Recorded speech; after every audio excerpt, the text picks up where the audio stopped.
Assalamualaikum warahmatullahi wabarakatuh. Apa kabarnya anak-anak solih dan solihah? Semoga selalu sehat dan dalam lindungan Allah Subhanahu wa Ta'ala. Senantiasa diberikan kesehatan serta kemudahan di dalam belajar. Semoga anak-anak tetap semangat belajarnya, tidak putus asa, walaupun dalam kondisi yang seperti kita ketahui. Mungkin kita tidak bisa berjumpa di dalam satu tempat, namun bukan berarti kita malas dan lemah dalam belajar. Hari ini kembali lagi belajar bersama Bu Guru dalam pelajaran sejarah dan kebudayaan Islam. Hari ini kita masih di pelajaran 2 ya, tentang pembinaan masyarakat Madinah. Nah, jika di minggu sebelumnya kita telah membahas mengenai perjanjian Aqobah pertama dan kedua, di minggu ini kita akan membahas materi tentang pembinaan masyarakat Madinah dalam bidang agama dan dalam bidang sosial. Tujuannya supaya anak-anak mengetahui upaya apa saja yang dilakukan oleh Nabi Muhammad dalam membina masyarakat Madinah, khususnya dalam bidang sosial dan agama. Tetapi sebelum memulai pembelajaran pada pagi hari ini, marilah kita bersama-sama berdoa terlebih dahulu supaya ilmu yang kita pelajari berkah dan bermanfaat. Sikap berdoa, yadun diangkat, roksun ditundukkan, membaca basmalah beserta artinya. Bismillahirrahmanirrahim. Dengan menyebut asma Allah yang Maha Pengasih lagi Maha Penyayang. Apakah ada yang tahu bagaimana keadaan kota Madinah sebelum kedatangan Islam? Nah, untuk lebih jelasnya, mari kita simak penjelasan berikut ini.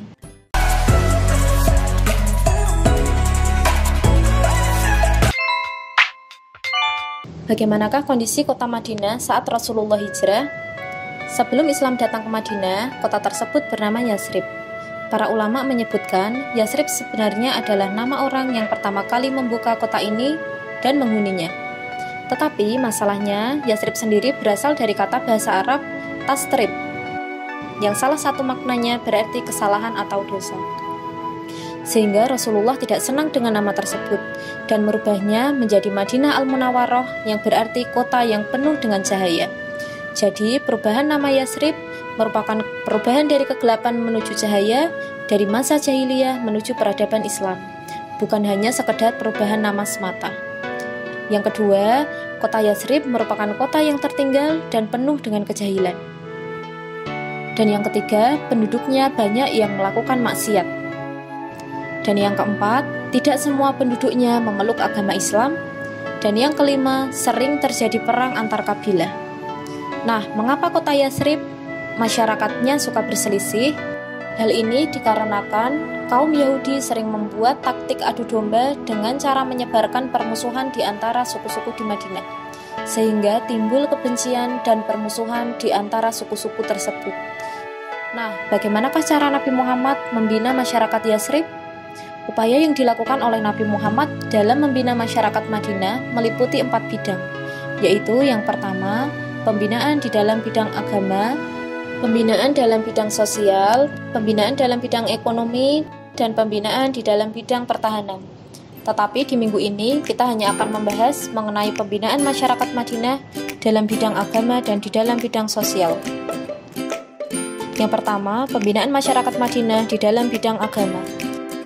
Pembinaan masyarakat Madinah dalam bidang agama meliputi 2 hal, yaitu yang pertama membangun masjid, dan yang kedua mengajarkan pelajaran agama atau berdakwah. Landasan yang utama bagi terbentuknya sebuah negara adalah keimanan atau akidah yang kuat. Landasan agama inilah yang menjadikan Nabi Muhammad membangun masjid sebagai tempat beribadah sekaligus sebagai pusat aktivitas bagi kaum muhajirin dan kaum ansor. Masjid pertama yang dibangun oleh Nabi Muhammad adalah Masjid Quba yang terletak di 5 km sebelah tenggara kota Madinah. Sedangkan masjid yang pertama kali dibangun oleh Rasulullah di Madinah adalah Masjid Nabawi yang didirikan pada bulan Rabiul Awal tahun pertama Hijriah. Dan tanah yang digunakan untuk mendirikan Masjid Nabawi ini didapatkan dari tanah milik 2 anak yatim yang bernama Sahal dan Suhail.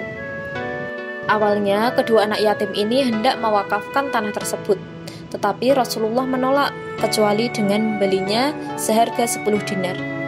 Setelah Masjid Nabawi selesai dibangun, Nabi Muhammad menggunakannya untuk tempat, pusat peribadahan, pusat pengajaran agama Islam atau berdakwah, pusat perencanaan kegiatan masyarakat, pusat latihan dan pendidikan dari Nabi Muhammad, menampung kaum muhajirin dari Mekah yang kehabisan bekal, serta tempat untuk mengadili perkara-perkara yang diselesaikan oleh Nabi Muhammad.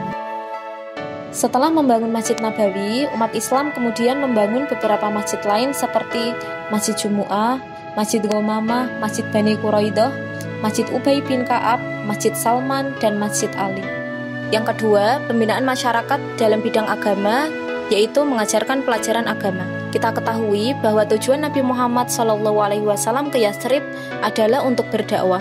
Jadi, sesampainya di Yathrib, beliau langsung mengajarkan pelajaran agama kepada penduduk Yathrib. Pembinaan masyarakat Madinah dalam bidang sosial. Nabi Muhammad juga memperhatikan pembangunan di bidang sosial kemasyarakatan, sehingga masyarakat Madinah menjadi lebih kuat. Usaha yang dilakukan oleh Nabi Muhammad dalam membangun masyarakat Madinah di bidang sosial meliputi: yang pertama, mempersaudarakan sahabat Ansor dan Muhajirin. Salah satunya dengan cara melakukan pernikahan antara kaum Ansor dan Muhajirin. Hal ini bertujuan agar mereka saling tolong-menolong dan saling mewarisi harta jika ada yang meninggal dunia. Yang kedua, mempersatukan kaum Ansor dan Muhajirin. Salah satu caranya yaitu Rasulullah berdakwah dalam satu tempat yang dihadiri oleh kaum Muhajirin dan Ansor. Hal ini bertujuan untuk menghilangkan fanatisme jahiliyah dan tidak ada sesuatu yang dibela kecuali hanya Islam, dan menghapus perbedaan keturunan warna kulit dan status sosial seseorang. Dan yang ketiga, berbuat adil dan tidak membeda-bedakan status sosial seseorang. Jadi, kedudukan kaum Ansar dan Muhajirin tidak memandang yang kaya ataupun miskin, sehingga seseorang tidak lebih unggul dan merasa lebih rendah kecuali karena ketakwaannya. Dan yang keempat, melibatkan kaum Ansar dan Muhajirin dalam membangun masjid. Alhamdulillah, materi pembinaan masyarakat Madinah di bidang agama dan sosial sudah kita bahas bersama. Nah, sekarang anak-anak sudah paham upaya yang dilakukan oleh Rasulullah dalam membina masyarakat Madinah di bidang sosial dan agama. Setelah mempelajari materi ini, Bu Guru berharap anak-anak dapat mengambil hikmah serta meneladani sifat Rasulullah yang pantang menyerah dalam membela dan menyiarkan agama Islam. Jangan lupa anak-anak tetap membaca buku paket SKI-nya, dan jika ada yang ingin bertanya, bisa langsung ditanyakan kepada ibu dan bapak guru. Cukup sekian materi kita hari ini. Tetap jaga kesehatan, jangan lupa belajar dan berdoa. Bu Guru akhiri, wabillahi taufiq wal hidayah. Wassalamualaikum warahmatullahi wabarakatuh.